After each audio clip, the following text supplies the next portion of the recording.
やっと出国審査が終わった。手荷物検査とかちょっとドキドキしちゃったな。私だけ止められちゃったらどうしようって。わかる。機内に持ち込んじゃダメなものとかトウヤに聞いておいてよかったよ。そうか。大したアドバイスはできなかったが、役に立ったのならよかった。搭乗開始まであと1時間くらいか。そうだな。搭乗ゲートからあまり離れなければ、アナウンスがあるまで自由に過ごしていて大丈夫だ。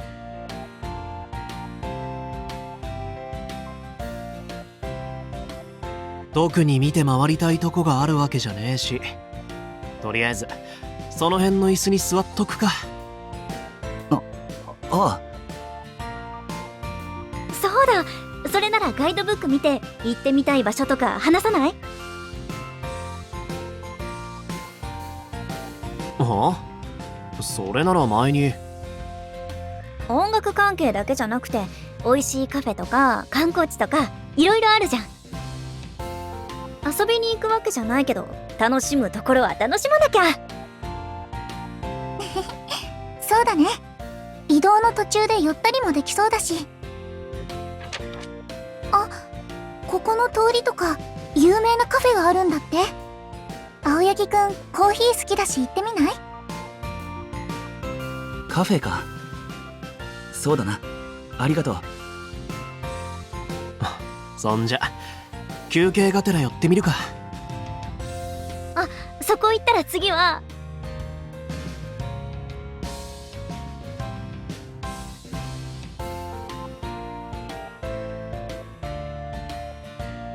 海外には家族としか行ったことがなかったから、こういう和気あいあいとした雰囲気で飛行機を待つのは初めてだな。青柳くん？すまない。何か聞き逃していたか？青柳くんも気になる場所があれば教えてほしいなって。気になる場所か。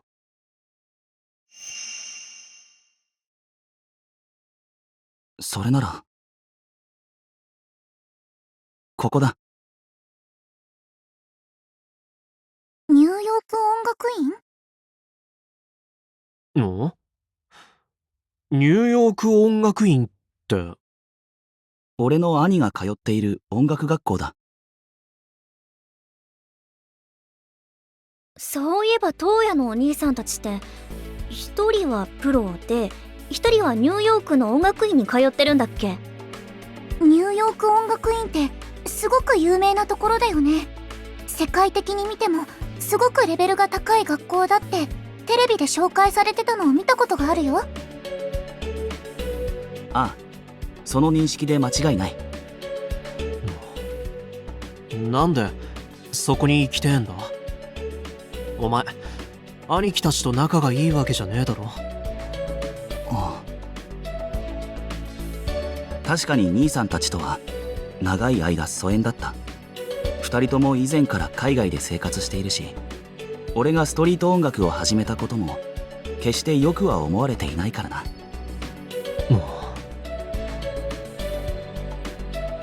だが昨日の夜、2番目の兄から連絡が来たんだ。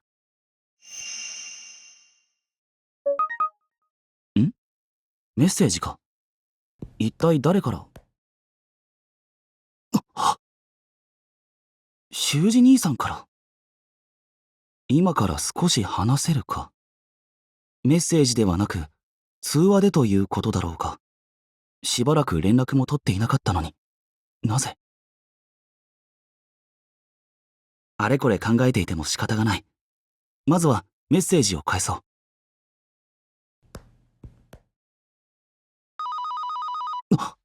かかってきた。はい。久しぶりだな、トウヤ。お久しぶりです、兄さん。いきなり連絡してごめんな。母さんからお前がニューヨークに来るって聞いたんだ。そうだったんですね。それで連絡をくれたんですか？本当は顔を合わせて直接話したかったんだけどな。今ちょうど他の州で演奏会があって、お前がいる間に戻れそうにない。だからこの機会にちゃんと伝えておきたいと思ったんだ。昔父さんのことを相談された時、お前の話をちゃんと聞いてやれなくて本当に悪かった。え？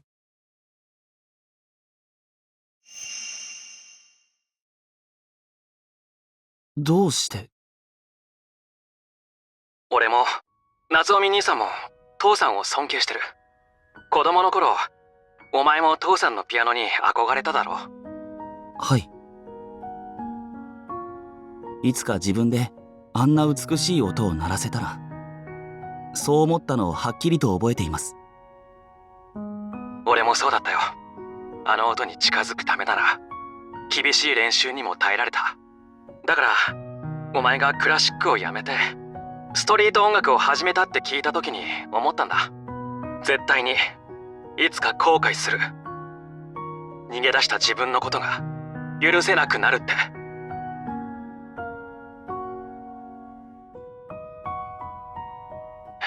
お前たちが配信してる動画を見たよ。ビビッドバッドスクワットだったか。え？いい歌だった。それで分かったんだ。お前は逃げたんじゃなくて本当に進みたい道を見つけただけだったんだって。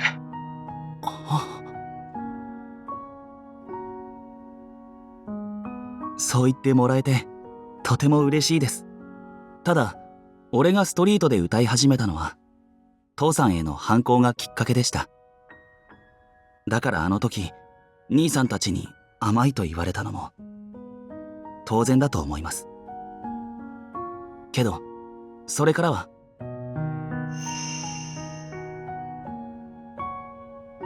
信頼できる仲間ができて、叶えたい夢を見つけて、必死にあがく中で父さんとも以前よりきちんと向き合えるようになりました。そして今は新しい大きな夢を追いかけるために世界を見に行こうと思っています。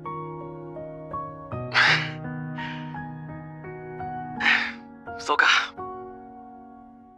もし何か困ったことがあったらいつでも連絡しろよ。地元のうまいレストランとかなら紹介できるし、できる限り力になるから。ありがとうございます、修二兄さん。本当に嬉しいです。俺も嬉しかったよ。お前が音楽を続けてくれててよかった。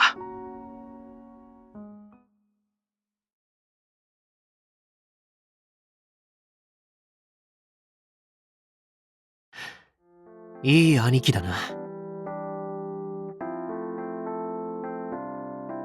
今回会えないのはちょっと残念だけど、せっかくだからニューヨーク音楽院も覗いてみよっか。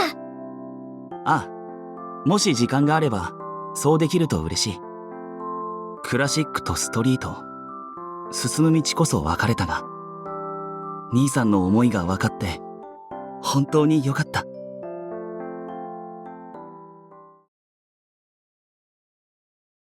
そろそろ搭乗ゲートが開く時間だな。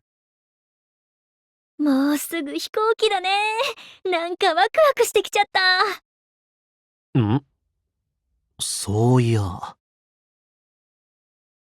どうしたアキト？お前、高いところ苦手だろ？今まで海外行くとき、どうしてたんだ？あ、そういえば。問題ない。離陸したら到着まで目を閉じてやり過ごす。到着までって10時間以上あるぞ。今までもそれで乗り切ってきた。なんとかなるはずだ。